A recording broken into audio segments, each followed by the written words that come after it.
అద్భుతమైన తెలివితేటలు ఉన్న ఐబొమ్మ రవి అలా మారడానికి కారణం ఈ వ్యవస్థలేనని సిపిఐ నారాయణ సంచలన వ్యాఖ్యలు చేశారు. కోట్లు దోచుకుంటున్న వారిని రవి దెబ్బకొట్టాడని అన్నారు.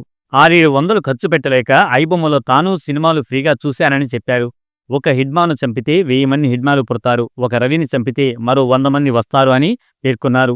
మూవీ మాఫియాను ఉరితీస్తే సమాజానికి ఉపయోగమని అన్నారు. అంత నాలెడ్జ్ అంటే కాదు, కత్తికి పదులు ఉంటుంది. అది గొంతు కోయడానికి ఉపయోగపడుతుంది, కూరగాయలు నరుకోవడానికి ఉపయోగపడుతుంది. ఈ వ్యవస్థలో అతను నిపుణులతో తయారు చేసుకొని బ్రహ్మాండంగా మన అందరికీ ఫ్రీ సినిమా చూపించాడు. నేను కూడా చూసినవాడినే, ఎందుకంటే ఫ్రీగా వస్తుంది సినిమా. థియేటర్కి కూడా పోతాడు, లేనిపోతే 600-700 రూపాయలు ఖర్చు అవుతుంది. ఈ వ్యవస్థ ఏమో తయారు చేయించింది వాడిని, వాడికి సృష్టించుకున్నాడా? బొమ్మ రవిగా సృష్టించుకోలే, ఈ వ్యవస్థే క్రియేట్ చేసింది అంశాలని. దాని నుంచి వాడు